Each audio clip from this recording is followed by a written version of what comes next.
El intento de magnicidio contra Domingo Faustino Sarmiento es un hecho bastante conocido, pero no lo suficientemente recordado. Sarmiento salía de su casa en la calle Maipú y Tucumán, y a pocas cuadras, en la intersección con Corrientes, es interceptado por un par de hombres que apuntan contra su carruaje. Sarmiento estaba sin escolta, desoyendo las advertencias que muchos le venían haciendo acerca de que podían matarlo, y de los rumores muy concretos y certeros respecto del origen de ese intento, de ese plan, y todo apuntaba a Ricardo López Jordán. Tal vez Sarmiento estaba remedando la historia de su biografiado Facundo Quiroga, que tampoco supo o tampoco quiso escuchar las advertencias acerca de la posibilidad de que podían matarlo. Era el 23 de agosto de 1873 y era de noche, y los Guerri, Francisco y Pedro Guerri, estaban esperándolo en esa esquina, y en el momento en que Francisco sostiene sobre su mano derecha el trabuco que apoya sobre la izquierda para afinar la puntería e intenta disparar, o en efecto dispara, el trabuco explota en sus manos por exceso de pólvora. Podríamos decir que es un gesto claramente sarmientino, ¿no? Un gesto excesivo, hiperbólico y desmesurado. Enseguida Francisco Guerri grita, Pedro asiste en su ayuda, y un policía que estaba de ronda en la zona también acude, y lo llevan a Francisco Guerri al hospital. Podríamos decir que es un milagro que Sarmiento esté vivo, pero sobre todo, tal vez, es un milagro que los Guerri estén vivos. Ya vamos a ver por qué.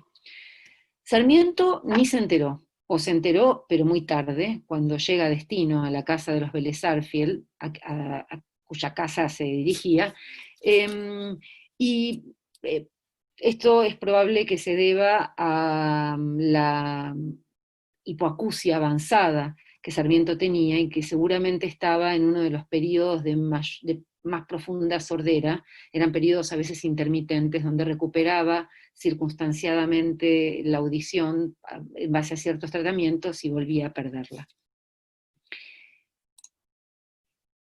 Él mismo cuenta, pero hablando en tercera persona: si los misiles hubiesen alcanzado al entonces presidente, aún hiriéndole con el más leve rasguño, habría quedado muerto en el acto, con lo que no habrían faltado aficionados que creyesen hubiese muerto de miedo, no sabiéndose, sino por la inspección posterior de las balas, que misiles y puñales estaban horriblemente envenenados. Es interesante, ¿no?, ver cómo hubo algo que reveló una cuestión oculta que de algún modo viene a rescatar la memoria de algo que no llega a formarse, que es cómo podría haber sido recordado el episodio y la actitud de Sarmiento en caso de que el magnicidio se hubiera concretado. Podrían haber creído que me morí de miedo, cuando en rigor él quiere aclarar muy bien las balas y el puñal con que planeaban atacarlo estaban envenenados. Del herido Francisco Guerri se va a encargar el doctor Manuel Blancas, o, para decirlo con palabras de Eduardo Gutiérrez, el afamado Manuel Blancas, a quien menciona en algunos de sus folletines populares.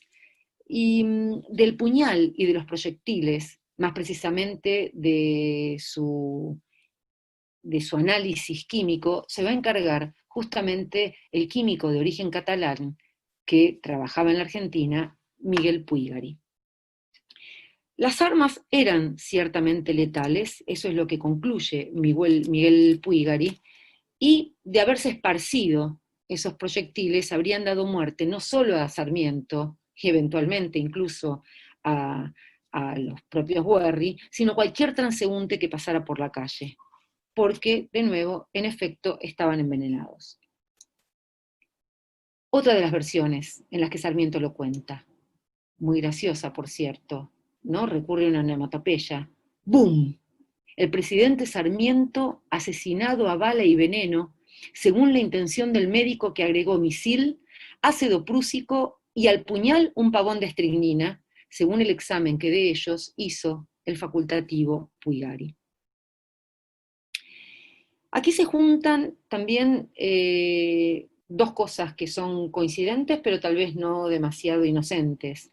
En una punta, el químico que hace el análisis de los elementos recogidos en el lugar del hecho, y el origen de esto, que, como decimos, se le endilga y se le asigna a López Jordán, pero que tiene una cadena donde podemos incluir a Aquiles Segabrúo, a Olave, por supuesto a los Werry, al Campana, Luis Casimiro, pero fundamentalmente a Carlos María Querencio, que era en efecto un médico y que sabía claramente cómo emponzoñar el puñal y las balas con que iban a atentar contra Sarmiento. O sea que tenemos dos saberes en torno del crimen. Aquel que usa un saber que posee o que adquiere para la consecución de un delito y aquel que lo revela, que lo descubre. El informe químico legal que se realizó a propósito del hecho, se incluye y se publica en la revista farmacéutica el 2 de octubre de 1873. El informe está fechado el 1 de septiembre de 1873, y si bien no se dan detalles que revelen la identidad de los involucrados, ni de los homicidas, ni del blanco, sí se entiende, se deja ver que es una cuestión importante, que es una causa importante. Entonces no se da a conocer el episodio propiamente dicho, y aunque se infiere la relevancia, pero sí se va a hablar claramente del puñal, de los 8 cortados, de las 4 balas de revólver. Es de inferirse que todo el mundo contemporáneo a la aparición de este informe legal sabía perfectamente de qué se estaba hablando, sin necesidad de reponer los nombres. En este mismo informe se habla de los métodos y de los procedimientos de indagación que usa el químico, se habla del modo en que comprueba sus hipótesis, se habla de reactivos, de probetas con alcohol, de hervores, de precipitados, de evaporaciones, de inferencias y de hipótesis aprobadas, descartadas y convalidadas con criterio de autoridad al recurrir y echar mano de bibliografía moderna. Y lo que concluye Miguel Puigari es que las balas de plomo recortados habían sido llenadas con sublimado corrosivo o deutocloruro de mercurio. Devuelve Manuel Puigari las balas, los cortados y el puñal despojado ya del veneno, y concluye que en vista de todo lo expuesto, no debe dudarse de que el sulfato de estricnina en el puñal y el sublimado corrosivo en los cortados han sido aplicados con dañada intención. Pero además, agrega, la estricnina es uno de los venenos más peligrosos que se conocen y en dosis relativamente débiles produce una muerte rápida. El sublimado corrosivo es uno de los venenos irritantes más enérgicos del reino inorgánico. Causa la muerte en muy poco tiempo. Sarmiento lo dice, pero con palabras más simples, ¿no? De tal manera estaban empavonadas de ácido prúsico las 8 balas que encerraba el trabuco aún no descargado, que el doctor Puigari, nuestro célebre químico, había declarado que aún los espectadores que las tuvieran en sus manos, si por casualidad se hubiesen enseguida tocado el lagrimal del ojo, habrían caído fulminados. Un rasguño hecho en el cutis por la bala habría dado igualmente la muerte.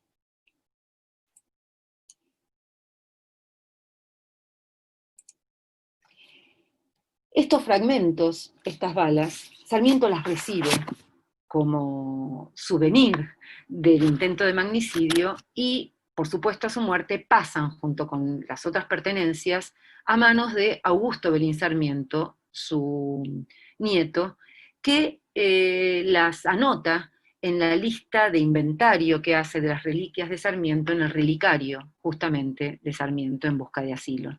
Allí menciona los 5 fragmentos de proyectiles arrojados por el trabuco de los Guerri en su tentativa de asesinato en la calle Maipú, los mismos que fueron analizadas en el proceso por el químico Puigari, estando envenenados y carcomidos con ácido prúsico. Un fragmento del trabuco de los Guerri que, estallando, salvó la vida a Sarmiento.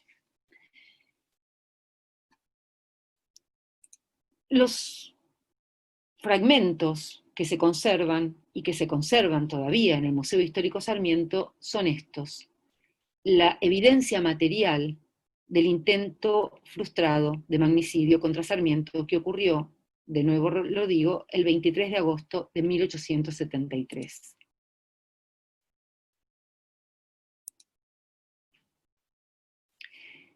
Pero junto con la evidencia material que Sarmiento conserva como un souvenir,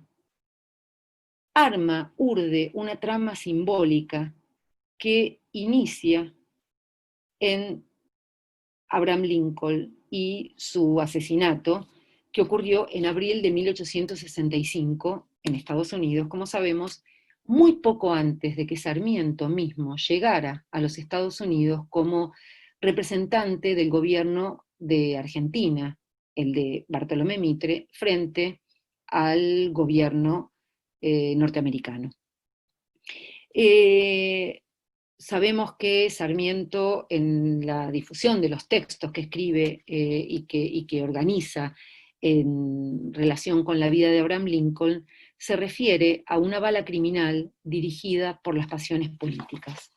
Podríamos decir, y tomando de prestado anticipadamente una expresión de Borges, que entonces sí, esta bala es antigua. Sarmiento y Borges coinciden en mencionarlo a Lincoln y atribuirle de algún modo el comienzo de una saga o un punto importante de una saga al Bruto moderno, que es el actor que en efecto mató a Abraham Lincoln. En esa lista de magnicidios que Sarmiento reconstruye y que va de Abraham Lincoln hasta su propio caso, está, como otro de los puntos importantes, menciona el asesinato, que efectivamente fue concretado, de Venancio Flores, el uruguayo apenas concluida la presidencia del propio Venancio Flores, en febrero de 1868, que es el mismo año en el que Sarmiento, unos meses después, va a asumir su propia presidencia. Sarmiento, cuando trata estas cuestiones, habla del sangriento plagio histórico, en referencia clara al original, que es el asesinato de Abraham Lincoln.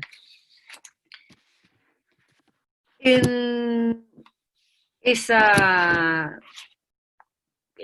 red, en esa trama de magnicidios, el texto In Memoriam, JFK, de Jorge Luis Borges, es lo suficientemente elocuente como para que reverbere sobre el episodio que marca la vida de Sarmiento. Esta bala es antigua. En 1897 la disparó contra el presidente del Uruguay un muchacho de Montevideo, Arredondo, que había pasado largo tiempo sin ver a nadie para que lo supieran sin cómplices. 30 años antes, el mismo proyectil mató a Lincoln por obra criminal o mágica de un actor, a quien las palabras de Shakespeare habían convertido en Marco Bruto, asesino de César. Al promediar el siglo XVII, la venganza la usó para dar muerte a Gustavo Adolfo de Suecia en mitad de la pública hecatombe de una batalla. Antes, la bala fue otras cosas.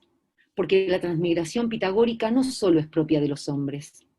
Fue el cordón de seda que en el oriente reciben los visires, fue la fusilería y las bayonetas que destrozaron a los defensores del Álamo, fue la cuchilla triangular que cegó el cuello de una reina, fue los oscuros clavos que atravesaron la carne del Redentor y el leño de la cruz, fue el veneno que el jefe cartaginés guardaba en una sortija de hierro, fue la serena copa que en un atardecer bebió Sócrates.